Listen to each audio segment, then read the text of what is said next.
Okay, great. Well, welcome everyone to our first Graze On Over of the year. These are our quarterly calls that are open to everyone across the United States. It's a great time for networking, learning what people are doing in other states. And then we've started to have guest speakers come in to do some educational opportunities as well. And I am just absolutely thrilled to have Dan Glenn as our first speaker of the year. Hopefully many of you have read his ebook. If not, you'll get a great insight today, and you can find that on our NatGLC website. He is the author of Southern Grassfed, and he is with Deep South Graziers in Fitsgerald, Georgia, where he returned to his family farm in 2009. Today, we are going to have Dan to answer some questions from y'all, as well as some that we've prepared. But before we get started, maybe to just kind of gauge our interest and where y'all are at as producers, if you want, Casey just posted a question in the chat of what level experience are you? If you're a formal producer, if maybe you're in industry, but kind of for us to know, if you want to know more beginning questions or more complex as a seasoned producer. So real quick, if y'all want to just start putting some answers in the chat, or if you have specific questions that are immediately in your mind, then we can go ahead and get started. But Dan, do you have any specific introductions or thoughts to kind of get us started off? Tell us a little bit more about yourself. Well, sure. This is kind of a second career for me, I guess. So I guess the opening statement is anyone can do this. It just takes passion and time and dedication. So, I'm an English and journalism major, which afforded me the opportunity to do a lot of other things in my life, from bartending, from gardening, landscaping, cooking. I helped a friend start a school of sustainable agriculture in the Caribbean. So all you English majors out there, there is hope. But yeah, happy to have everyone here. A big thank you to NatGLC for giving me the opportunity to express my English degree, and happy to be here and to share a little bit of the book and my story with you. Thank you. Well, to get us started, can you maybe touch on, kind of like you said, this is a second career for you. When you first started and came back to the farm, what kind of resources were you working with? Where did you first kind of start in your process? And then what does that look like? Is that different than what you envisioned when you got started? Sure. Let me give you just a little bit of background so you know where I'm coming from. I told you a little bit about my college career, but I've been really interested in organics, in permaculture, in agroforestry, and cooking, and slow foods for quite some time, since college. And in 2006, my maternal grandfather died, and he had run the farm that I came home to. Grandpa was a row crop farmer, farmed about 1,000 acres of peanuts and corn, and had beef cattle since the 60s. So when I came home to the family farm a little after he passed away, I quickly kind of had the responsibility plopped in my lap to help look after the cattle because they were being neglected. But that opportunity, or I guess that responsibility, really turned into an opportunity. So I had to, learn my way and learn that second career. And now we have cats talking to dogs. And so, that's the thing I'd like to tell everybody, especially the beginners out there. There are a lot of resources that you can that are free for you to educate yourself to become competent at this. I field a lot of calls from people who found me either online, through social media, through YouTube. So many people interested in regenerative agriculture, interested in grass finishing beef, who are getting their education online through almost celebrity consultants. And I think those are great because they inspire a lot of people, but I want to make sure people do their due diligence before they purchase land, before they purchase cattle. But like I said, there's a lot of opportunities, and I would highly recommend, starting with state extension. Your state has a state forage expert. get to know them. Your state very well might have a grazing program, whether that's a day-long or week-long program. A lot of times those are very affordable. I did 2 or 3 of those in UGA, and not only UGA, but I moved outside to neighboring states and really made good friends and good contacts and strengthened my network in the surrounding states in my eco region. NRCS, which Nat GLC works hand in hand with. We have a state grazing specialist within NRCS. He's become one of my best friends. There's organizations like the American Forage and Grassland Council, which I'm now a member of. They have state affiliates. Ranching for Profit is a school I did. If you've ever looked up Ranching for Profit, you think, wow, that's a lot of money. Well, I can tell you, I've never spent better money than a week-long Ranching for Profit school. Really covers the gambit of what it takes to be profitable to run a ranch. And that's the thing about grass finishing. Grass finishing is like expert level farm management. It is very hard to finish cattle consistently on grass. And so before you can be a grass finisher, you need to be a competent cattle person, a competent rancher. So you really need to start at the base floor and then kind of work your way up. I could say plenty here. I just didn't want it to be a 25-minute spiel. When I came home, like I said, I took over a little bit different program than what you see today. We were kind of a traditional, conventional cow-calf program, running terminal bulls that we bought off farm, and we would background our calves and lot them through the winter and feed them a ration of corn silage, and soybean meal. And it was a successful program. And it married well with our row crop operation, because, the employees from our row crop operation had something to do in the winter time as well. But my heart wasn't in it. And, and when corn prices really spiked, I think it was around, was it 12? That's when I stopped that process. We kind of run the math equation on whether or not that was smart for us, and it turned out it wasn't. And that's when I really got more into cattle genetics, and then also soil health. And as I found those two fields, I really became passionate about those two, and kind of started to put the whole picture together. For anyone starting out, sorry, I hadn't had a chance to read through the comments about whether people are beginners or experts, but for people who are starting out, visiting producers in your region, almost start with concentric circles and work your way out, but find producers who are doing what you want to do. I think you can learn anything from I think you can learn things from your neighbor, whether they do things differently or not. But the producers who do something exactly like you, which is if it's grass finishing, if it's selling bulls, if it's raising replacement females, if it's doing any kind of value added program, meet as many of those people within a 300-mile radius of you, and because there's tidbits from every one of those farms that you can take home to your own.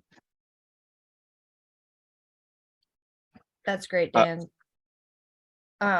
So in your book, I think you did a phenomenal job of kind of breaking down all the different categories for folks to look into, from genetics to marketing to what forages you should have.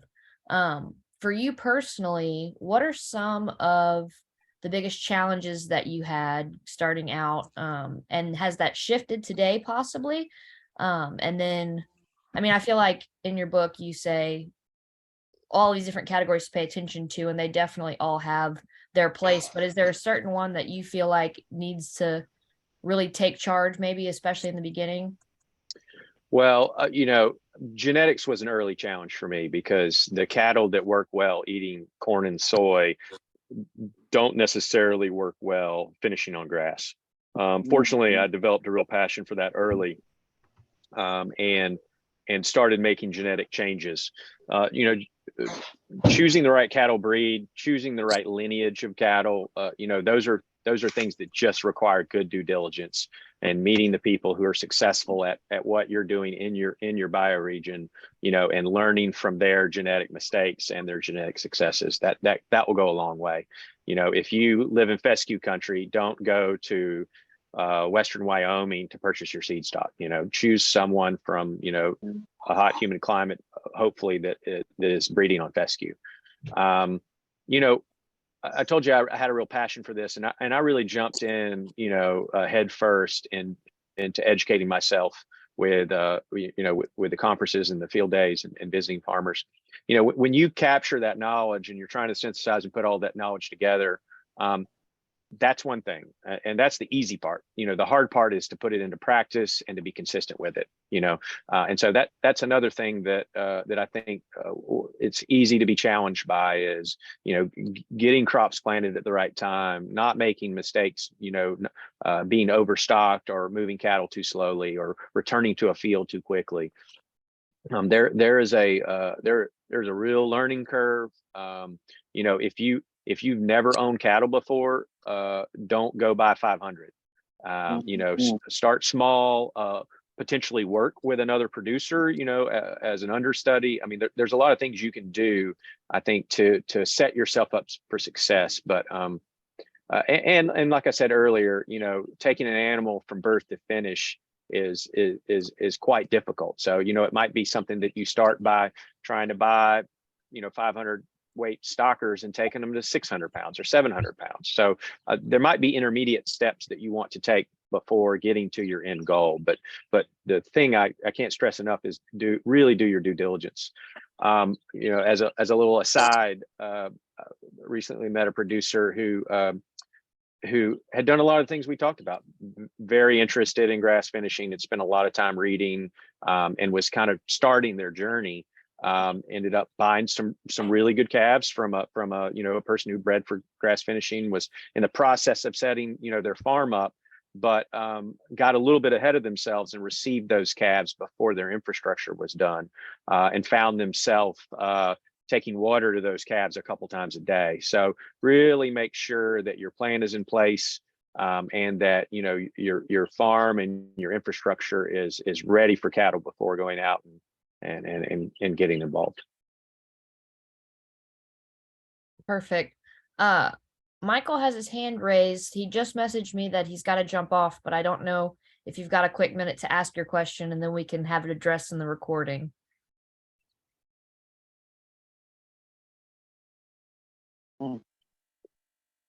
You're on mute, Michael.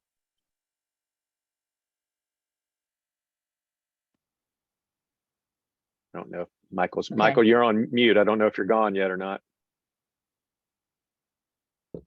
If not, we have a couple questions in the chat, starting from Daniela. She says, raising cattle for 16 years, but still don't have a, quote, profitable situation due to farm being in bad shape soil-wise, cost of opening pastures up, investing in genetics, etc. Have been raising registered heritage stock, then transitioned into cow-calf, all while trying to also keep some direct grass-fed finishing and sales going. Here to learn more about finding the right direction for our farm, as well as full-time mom with another job outside of the farm, i.e. I need a direction that is straightforward and simple to improve our profitability. Thanks to Dan and Nat GLC. You didn't know I came on to write another novel, right? Hey, Danny, how are you? Hey, Dan, thank y'all so much. Yeah, I haven't had a chance to look at what you wrote, but I glanced over it and it looks great. I'm really excited to read it in more depth because I think you probably touch on some of these things. When I started raising cattle, it was definitely, it was my dad too, a similar family situation.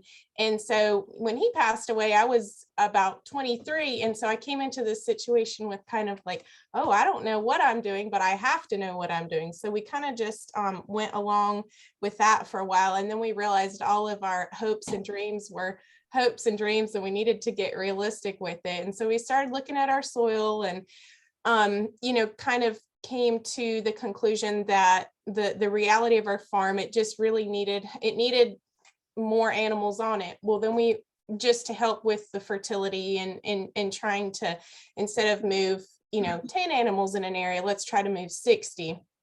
And we tried that for a while. Then we started overgrazing, and so it was that balance. So kind of what I think the conclusion we've come to is that our land just needs a lot more time. we're going to be taking some timber out. We've worked with silvopasture, and it has been great in some ways, but it's been really limiting as to what I can put into the soil, what I can get to grow there. So that hasn't really helped with our soil fertility very much. We have fed hay and strips, etc. But I guess probably what I'm looking at is that I feel like I'm spread too thin. You know, I'm raising some stockers that I take to the sale barn. I'm actually selling some heifers at the end of this week, and all at the same time, I'm trying to keep a few animals back to grass finish and direct market. And I just think we're too spread out. I think it's fine if we keep some cattle to finish on our own, but dealing with those customers, it's a lot. And so I would like to find a situation where, like you say, with your heart being in it, I don't love selling to the sale barn. I feel like my animals they do good on grass. I just feel like if I could incorporate them into a system where somebody else grass finishes, but I've done that legwork, that would be kind of an ideal situation. So Danny, there were a lot of questions in that statement that have you met me? that necessarily won't be all answered right here, but and certainly things that I have opinions on. You know, for one thing, you know, of those different enterprises that you're doing, kind of if you can separate out those enterprises and first of all know which of those enterprises is most profitable for you, you know, that's a good step, just so you know where you are there, but then also know which of those enterprises you most enjoy doing, you know, because for you, you know, you have a either full-time or part-time job off farm. So, you know, this is somewhere between a hobby and trying to grow that hobby into, you know, more of an income base. That's exactly. So there's no reason to have a hobby that you don't enjoy or that is taxing. So really, you know, and two, you know, you had land improvement goals that you're trying to work on as well. So it's a balancing act. I mean, there isn't an answer. I think I think you'll find, you know, the more those little answers you come up with those questions we just talked about, I think it'll lead you towards where you want to be and what you want to invest more in, you know, as far as your time is concerned. But you know, that one of the questions that we were going to get to later was, or one of the things I wanted to discuss were certain keys to either being good at this or at least questions that you need to ask yourself. And one is, you know, is this going to be a full-time hobby? You know, meaning, is this a lifestyle thing? Is this going to be a hobby I want to grow into a full-time position? Or do I want to transition for this to be full-time as soon as possible?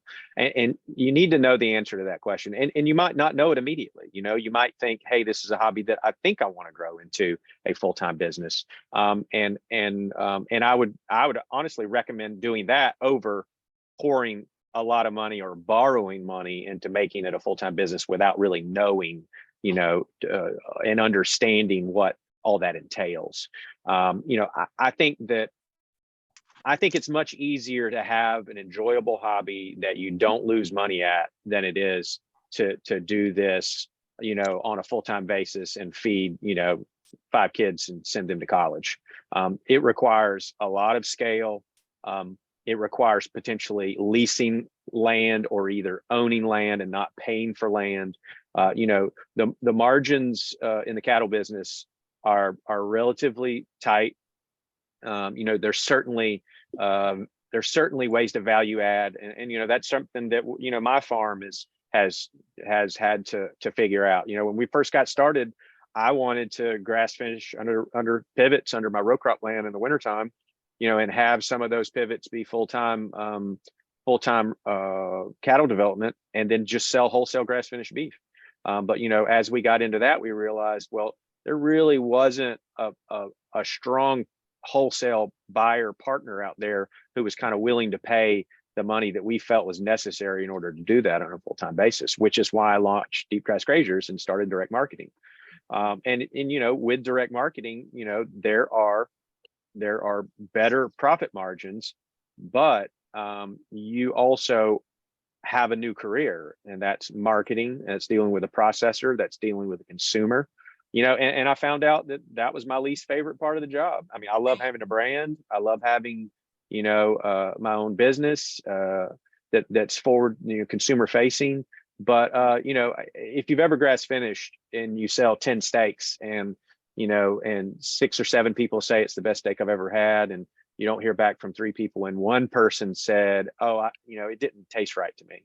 You'll only remember the one person, you know, and you know, I got into this as from almost a chef angle, from a foodie angle. I wanted to grow the best steak you've ever had. You know, that's just why we grow. You see these forages in the background. That's why we were really interested in diverse polycultures, and really cognizant of, you know, the type of feed program that we wanted to put our cattle through. But you know, as I decided, as I learned that I didn't enjoy the marketing part, you know, then and I'm already making the investments in genetics, I thought, well, you know, here's an opportunity to share these genetics with other grass finishers. And so my business has kind of shifted to selling replacement females to, you know, potential grass finishers, and then also people who are looking to buy cattle that are adapted and efficient, you know, in the Southeast environment. And you know, in between there, we hope to sell a few bulls as well to kind of the grass finished marketplace. But I found that it was a lot easier to sell commercial females than it is bulls. So, but we still do all 3. You know, and here's another thing. You know, here's a tip for people who are grass finishing. You know, don't save all your steers. If you've never had a customer before, don't save 30 steers and try to finish them, because, you know, when those 30 steers are finished, they need to go somewhere immediately. And if you don't have them sold or marketed, just having them out on pasture is expensive. And if you have to take those cows to the livestock market, they will eat your lunch. So, you know, consider taking your open heifers. You know, say you were developing heifers, or buying heifers, you know, from someone in your region who has those kind of grass genetics. And because if you can't market those heifers have multiple outlets. You know, they can go to someone else who wants to breed those heifers. They can go into you know, into a slaughter program. They have a lot more options than those 1,200 pound finished steers. And Danny, I know I addressed a couple of those questions / statements, but we can certainly address those in the future. I know where you are. And I'll let y'all move on, because I think they'll be probably covered, but I'll have a couple more questions if there's time at the end. Thank you. Great. Absolutely. Would anyone else like to ask Dan any questions? You can unmute yourself. You can put it in the chat. Give a couple seconds for someone to chime in.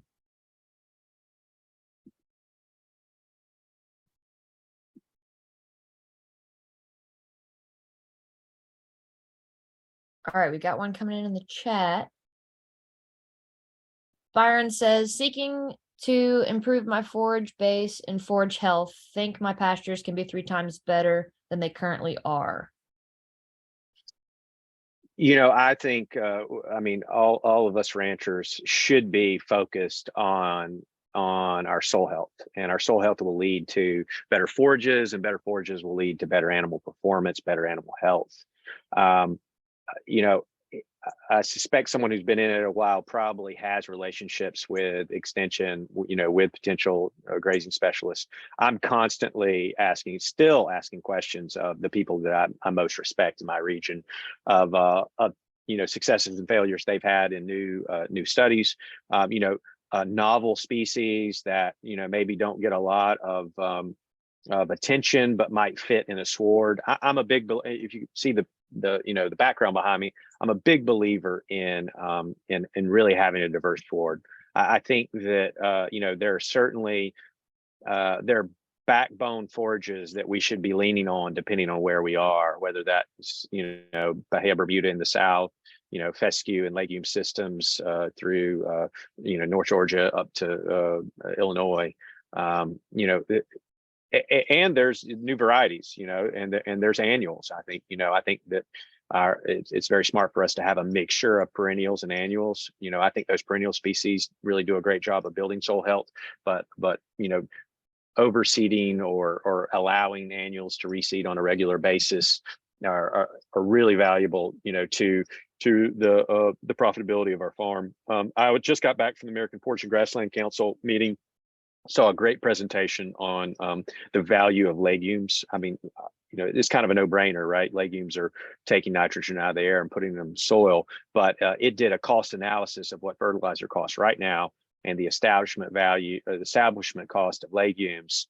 And it was I think it was like a 6-time return on white and red clover. It was really eye-opening when you saw. I mean, this was a livestock. This wasn't a rock star consultant. This was a livestock economist, who put these numbers together.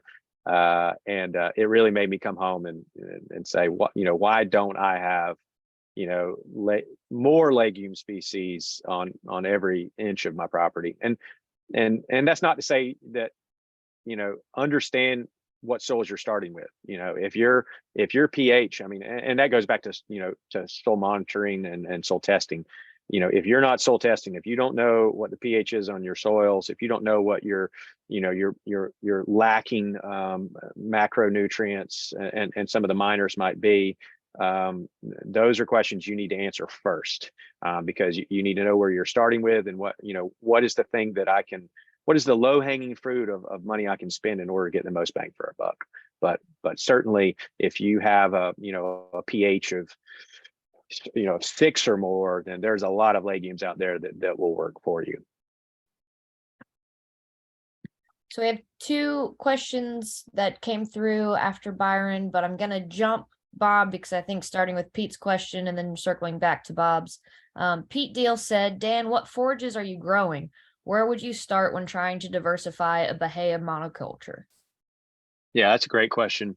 Let me also differentiate between, the type of forages that would be required to finish cattle on grass and the type of forages that are most profitable for a cow-calf operation. Bahia, I think for my region, I'm an hour north of the Florida line in the center of Georgia. So, we have mixed pastures.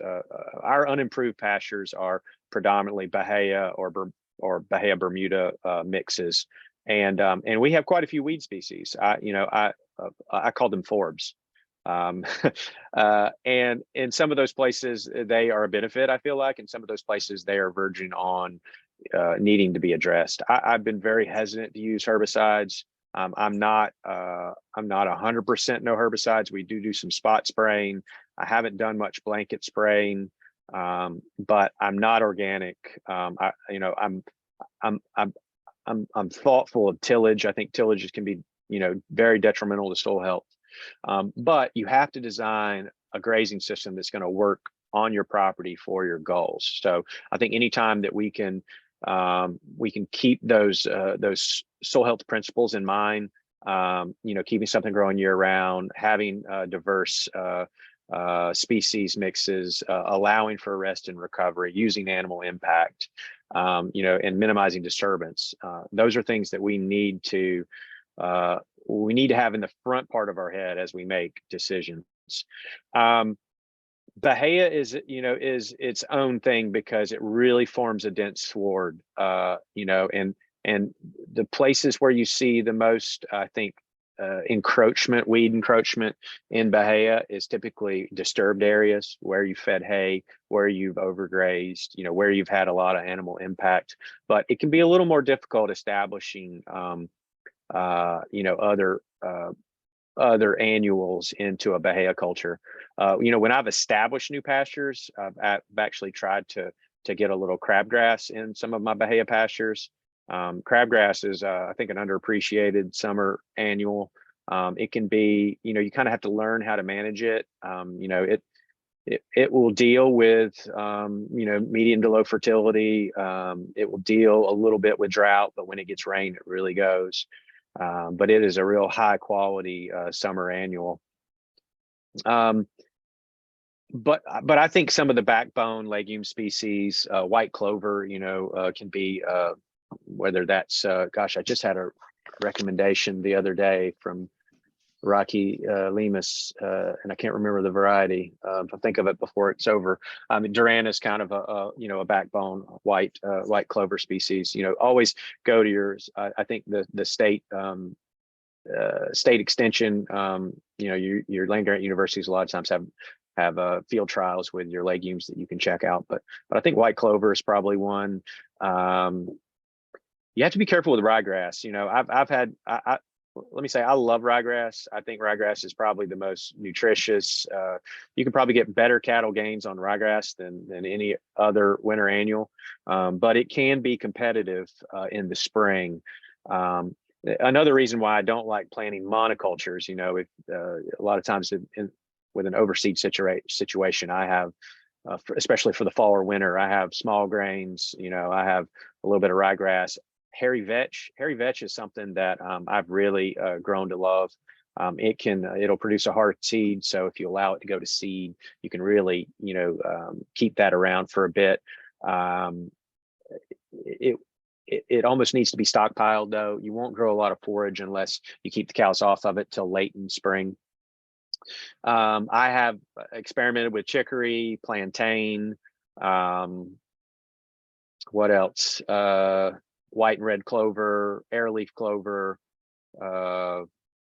again, oats, cereal rye, triticale, spring oats. I tried spring peas this year for the first time. So just some different things to try. But again, I would reach out to you know, a specialist in your area. If you're in Georgia, Philip Brown is a great resource who's worked with a lot of people in the state. I would highly recommend him. So Bob Hendershot's question was, what are you doing with toxic endophyte infected tall fescue? the good and bad news is I don't have any. For all you people who have to deal with it on a regular basis, you'll be shocked to know that I've wanted to establish some in kind of a wet, shady corner of my farm, just because I'm jealous of the ability to stockpile a perennial in the fall. I have, you know, it's funny, when I first started going to sessions and listening to talks, I would completely tune out when people would start talking about Kentucky 31. And the more of a geek I've become, the more I've kind of gotten interested in it. And you know, I have a lot of friends who live in that area.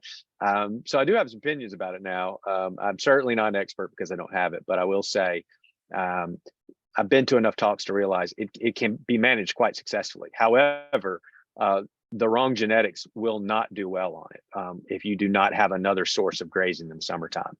But I think, you know, strengthening the sward with white and red clover.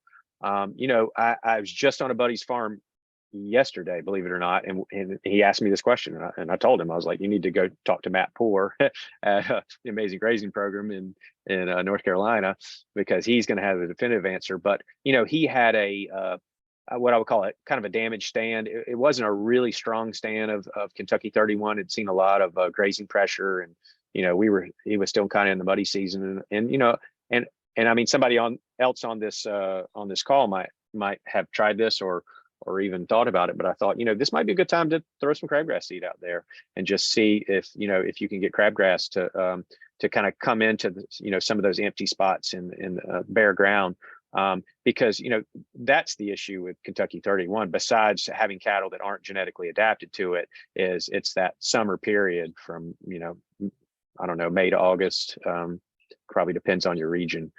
But I think there's, you know, here's the other thing, you know, Kentucky 31 probably works better for more of a traditional cow-calf program than a finishing program.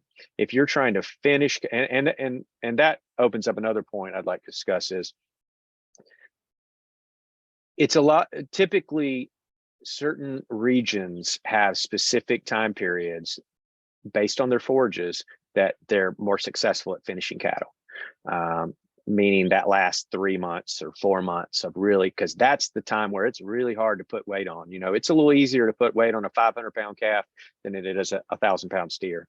That takes a lot of energy to get those last 100 to 200 pounds on cattle. For us in the Bahia Bermuda Belt, winter annuals are by far the time that we can get those kind of finishing quality gains and a good, you know, good over 2 pounds a day, good flavor profile. And the temperatures are mild. Cattle would much rather it be 40 degrees than 85, much less 105. However, you know, if you're in, you know, if you're in Virginia or if you're in Kentucky, you know, cattle might do quite well on that stockpiled fescue you know, in the winter months. I mean, I've certainly heard of gains over 2 pounds a day on stockpiled fescue. But you know, there are certainly probably opportunities too to consider pasture renovation and trying to establish a novel infected fescue for finishing, because you're going to get even better gains on a product, you know, like a novel infected fescue.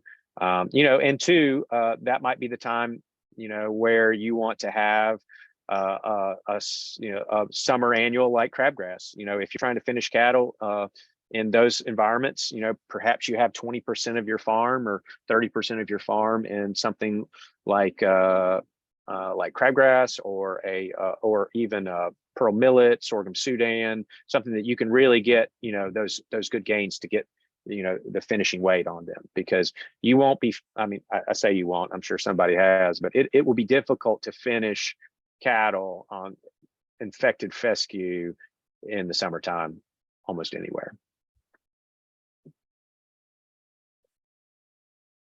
So going back to profitability, we've got another question from Danny. How do you determine what enterprises are profitable? Is this through a spreadsheet? Is this through your QuickBooks accounting program? Is it through observation? What is a great way to start to determine what's profitable and what's maybe a hobby? The good news, Danny, is I'm hoping they answer those questions for us at the field day we're going to have with Ranching for Profit in the spring. Georgia Forage and Grassland Council is right now trying to schedule Ranching for Profit to come in to have a 1 to 2 day workshop on farm financials, and that was the whole reason I did the Ranching for Profit school, was because the 2 days they devoted to economics and financials. It's a long answer to that question, and I'll say that's the one thing that I've struggled with. I told you I was an English and journalism degree. I was good in math in high school, and then I got bored with it after I went to college. But financials are extremely important, because if you don't know those numbers, you'll never answer that question. But I'll say Ranching for Profit School has an incredible 2-day program on really understanding stock flow, and really separating out those enterprises, because it can be really difficult. I mean, especially when you start talking about labor. And that's the thing that becomes really hard is, well, how many hours was I devoting to my heifer development program versus my grass finishing program? And that's the thing that my farm struggles with as well, because, you know, it's almost a full-time job for me during our shoulder seasons to know, well, how many hours a day was my row crop guys helping with feed hay, you know, potentially. And another thing I'd like to piggyback off of, since I said hay, is, you know, I think there's a belief out there that every farm will be more profitable if they don't feed any hay. Or maybe the belief is I need to feed as little hay as possible. That same livestock economist that was talking about legumes, his name's Greg Hallett. He's at the University of Kentucky, and he's become a good friend of mine. I saw a presentation with him a couple years back. I think it was at the American Forage and Grassland Council, and it was talking about the economics of stocking rate and hay fed, and also talking about record keeping. I think it's really important. Stocking rate on your farm is probably the single most important thing you can get right towards profitability. And my belief is that more people are overstocked than are understocked. And if you're overstocked, you're going to feed more hay than potentially you should be. Now, I'll say I've been knowingly overstocked for probably 3 or 4 years, but I've been trying to build my cow numbers, and I've also been successful at value adding for my income. So, you know, it's one thing if I have to sell all those calves at whatever price the market says they're worth. But you know, I've developed a program now where I set the price on my replacement females and on my bulls, and therefore I can afford to carry a little more a higher stocking rate than, say, you know, a potential neighbor who is just kind of at the mercy of the markets. But there is a right number of the amount of hay you should be feeding on your farm from a profitability perspective. And that number changes based on the price of your product, whether that's selling wean calves at the market or that's selling bulls nationally, and the cost of inputs. Greg, like again, Greg Howich is a great resource for that, and you could probably look him up and reach out to him if you wanted to contact him directly. But recognize that there isn't a precise number for the amount of hay you should be feeding. Do recognize that hay feeding is expensive, and it can be one of the most expensive part of your operation. But if you can't lease land anywhere near you, because a lot of times leasing land can be cheaper than actually the extra costs associated with feeding hay, and you are value adding, there's economies of scale sometimes that feeding 60 to 70 days of hay, you might make more money than feeding 20 to 30. So it's not simple, but do recognize that while feeding hay can be expensive, it's not necessarily, you're not trying to get necessarily to zero. So another question we've had is, what technologies, if any, can be used to improve your grass-fed genetics? That's a great question. Because I think EPDs can be really misleading. And I'm not saying, I'm neither a believer in the fallibility or infallibility of EPDs, but I'm very cautious with their usage. I do like EPDs that are backed up with DNA more than just EPDs. And I think Red Angus probably does a little, whole herd reporting, which the Hereford Association does and Red Angus does, is probably a little more accurate than Black Angus. But those numbers are only, unless DNA is back. And I think we're early with the DNA, understanding of what they're telling us as well. So I don't think those are infallible as well. But those numbers are only as good as the reporting that's been done towards them. And I'm a little skeptical of how accurate that reporting is. And recognize that EPD, if a bull had all these daughters and they all lived in Nebraska and Montana, they're going to have different numbers, different weaning weights, different yearling weights, different carcass weights than an animal that's, a bull that had all their offspring in the Southeast. We're not going to wean calves as big as areas from out west. They have stronger grass. They can support a bigger cow, all things being equal. Here's a hope I have. I'll say that, and this is something that I look forward to because I think we will have one day. I've discussed this with several. Hickory Nut Gap, which is a middle scale grass finished beef co-op in North Carolina, and then also Home Place Pastures, Marshall Bartlett, friend of mine in Mississippi.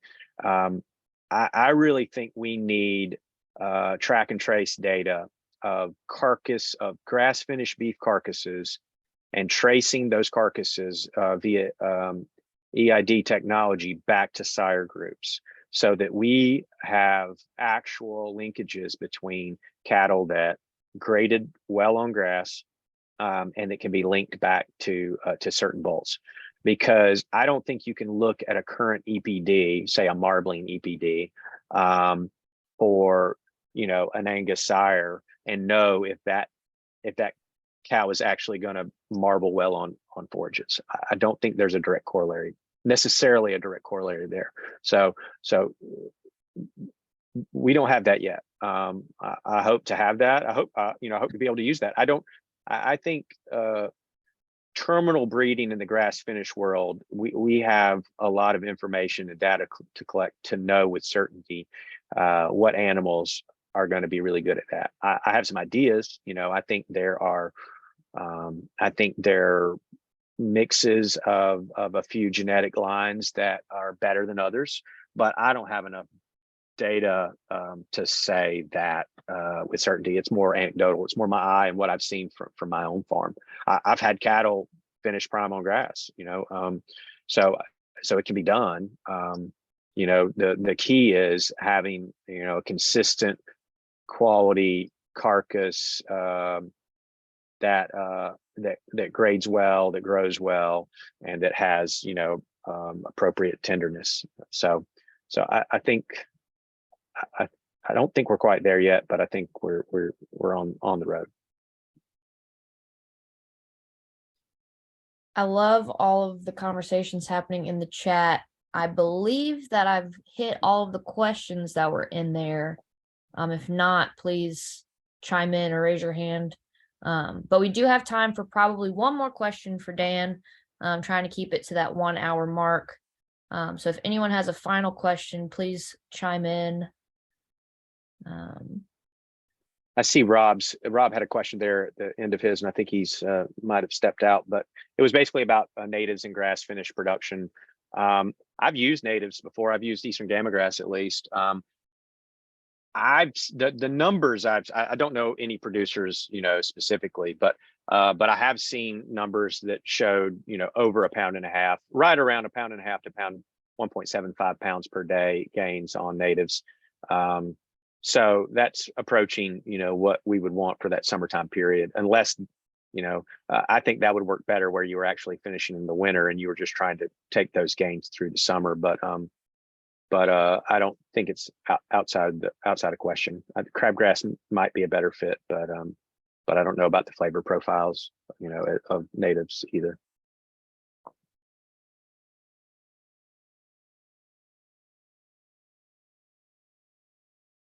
So I'll ask a question, Dan, if there's no other questions, maybe two.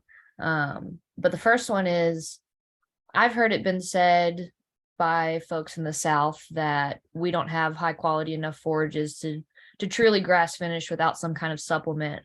And I know that you've had a successful operation doing so, but when you came back to the farm, were you hearing that kind of message? And why did you make the decision that you did to do a grass fed and grass finished operation? I think 10, 15 years ago was when grass finishing was really starting to get its feet. I'll say this, I know a handful, or I have known a handful of medium to large scale grass finishers who the way they produce a consistent product is providing some type of stored forage with grazing year round. And I think that one of the challenges of successful grass finishing is having a real even forage chain from January to December. And that can be really difficult when you're transitioning between winter annuals and summer annuals or summer perennials. When I noticed, in bull development, I developed my bulls on almost 100% forage. Very close. Right around weaning, they might get a little cottonseed, but they pretty much eat forage and hay. They graze and they eat hay till they're 2, which is when I market them. And when they go into their second winter, they really start looking like bulls. And when they come out of their second winter, they look really great. And if those bulls don't sell by May, when it hits June, and those winter annuals or even winter weeds and the cool temperatures, when it transitions to the heat and to a new forage base, they start to melt. And these are cattle that are very efficient on grass, but they never look better than they do in April and May. So there can be some real challenges, I think, finishing cattle on grass in the Southeast. The heat is the biggest thing. The lack of energy in our grasses is another. And so there's certainly systems where you can use stored feeds. I know some people who, and depending on who you're selling your product to, they may or may not be, there's different stories about what qualifies for grass finish, right? Like there's people who allow soy hull pellets. There's people who allow, other types of supplementation, non-grain supplementation. But you can utilize stored forages, baleage, silage, hay, as a supplement, so that gut fill, a part of their diet is always the same when you're transitioning from spring to summer or from summer to fall winter. Because that's another thing, in the fall, if you're going from dormant Bermuda Bahia grasses to winter annuals, you can't just turn cattle loose. You can't go from dormant low quality Bermuda to really rich spring oats and Nebraskas. I mean, that is a disaster. Your cattle will lose weight on the best forage you can ever grow. You either have to, and the best way to manage that is to time graze them. It's to potentially provide a little high quality hay before you transition, provide high quality hay after you transition, and only allow them a couple hours a day to graze. That can be a management challenge, but that is how you manage that. So long answer to a short question, but yeah, there's a lot of things you got to do right in order to get those consistent gains. Some people, use some type of supplementation or some type of stored forage in order to make that a little easier. It makes it more consistent. And also, if you're working with a lot of cattle, you have different genetics, and the best genetics are going to do quite well, and are going to be more forgiving. The cattle that aren't genetically predisposed to finish on grass are not going to do well. So, Great answer. So to wrap things up, unless anyone else has a final question, Dan, do you have any recommendations on books or podcasts or any other resources besides, like you said earlier, your local extension and NRCS folks, for our people today? Could you read the title and who it's by? Yeah, the Bible of the southeastern forages is called Southern Forages, and if you don't know Dr. Don Ball and Dr. Hovland, who just passed away, and Dr. Gary Lacefield, this is the textbook, for grazing in the South, and I would highly recommend it. Sitting on my computer is oh wow, you can't see it because it's also looks like, but it's called Grass-Fed Cattle by Julius Ruschel. It's a big picture book that's really takes you through the entire gambit of grass finishing, not necessarily for the Southeast, and not necessarily forage specific, but really gives you a great overview. I listen to Working Cows pretty regularly. I think it's the most entertaining of all the podcasts. What else? I think too, just having a strong network, having good friends who do things that like you do, and being able to call them up on the phone and kind of go back and forth with your issues and your problems is invaluable. So, and NatGLC, let's give a plug out to NatGLC. Let's give a plug out to AFGC and all those state affiliates. They've certainly strengthened my network and introduced me to a lot of people who continue to move my program forward. And can you repeat the title of the second book you held up? Yeah, it's called Grass-Fed Cattle, and it's by Julius Ruschel, and his name is Ruechel. It's been out for a while, but it is quite good. Well, it looks like I think just to follow up real quick, I think Jim Garish has quite a few publications that are really good. The Stockman Grass Farmer is a periodical that I have been getting for 10 or 15 years, and I write for from time to time. So two other and if you've never been to the Grass-Fed Exchange Conference, I would highly recommend, besides NatGLC and AFGC, I would highly recommend checking out the Grass-Fed Exchange. Well, it looks like we are right at the time, depending on your time zone. I didn't want to say 1 o'clock, but I just have a couple of announcements to wrap things up. Feel free if you want to stick around, ask any more questions.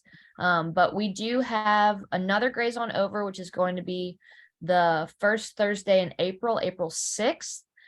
So if you enjoyed your time today, we'll have another one of these with the speaker isn't determined yet, but we will definitely announce that in our newsletter. And then we also have a bus tour coming up, a NatGLC sponsored event. You may have attended before or have attended one of our tri-annual conferences. But our bus tour will be September 5th through 7th in Vermont. And that registration opportunity goes live January 20th. So be on the lookout. It'll run in our newsletter as well as be live on our website if you're interested in attending that.